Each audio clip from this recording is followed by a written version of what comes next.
مساهمون بالوكالة يمثلون 12 مليون و655 ألفا و903. الحمد لله المساهمين راضين الشركة ويعطون الثقة الحمد لله. بسم الله الرحمن الرحيم. نبدأ الآن جلسة الأعمال أو جلسة المدير. جدول الأعمال أول شيء عندنا عرض تقرير مجلس الإدارة اللي نقدنا وعرض تقرير ناقل الحسابات، اعتماد توصية مجلس الإدارة المقدمة السنة المالية المنتهية بعد ديسمبر. عندنا إبراء ذمة أعضاء مجلس الإدارة، انتخاب أعضاء الإدارة، تغيير أوراق الحسابات. من السلبيات أثر انتشار جائحة فيروس كورونا 19.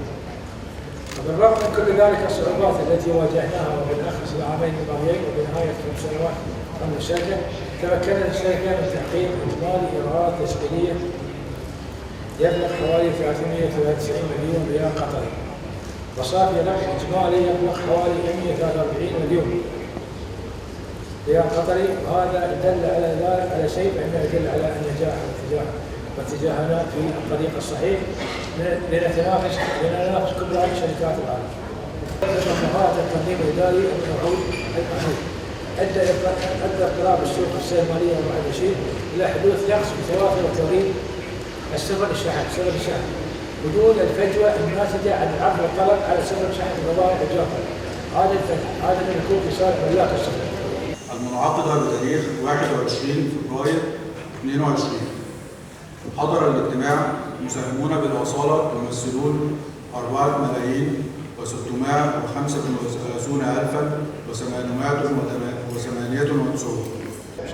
بعد أن راجع لا يمكن عن مسائل ما ينفع التشريك يسمى التشريك وتحليل مكافاتها.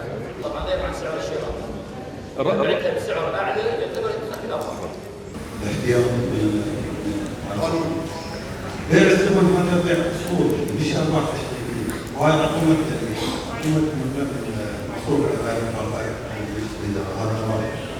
يعني حتى احنا بالنسبة حق المساهمين ما قلنا والله هذه أرباح بيع سفن ما لها علاقة بالسعر. نفس الطريقة يعني، لكنها يعني تعتبر قليلة بالنسبة لك 85 يعني.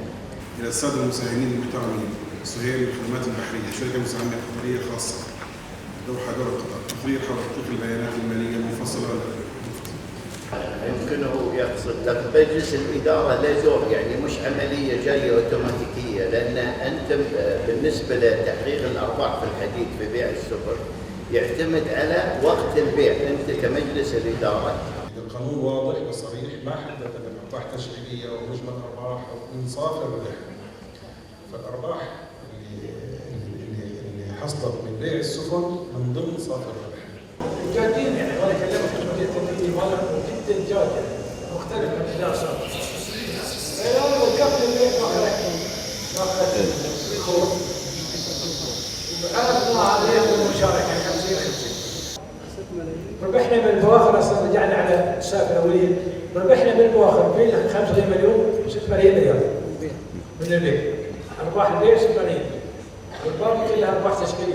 بالنسبه حق الشركه المقترحه انا معاكم في زياده راس المال اللي هي 200 مليون، ولكن نخلينا في الشركه الجديده، الشركه الجديده زياده راس المال 200 احنا موافقين عليها، هذا رايي انا الشخصي. شلون توضح يعني هذا احنا مقترحنا موجود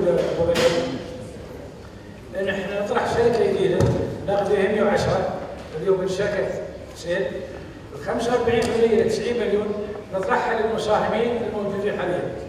اللي بيزيد اذا زاد شيء، اذا زاد من ال 95 او 90 مليون نطرحها للاخرين. هل عندك طيب شو يصير اذا خل واحد خد حصة الثاني؟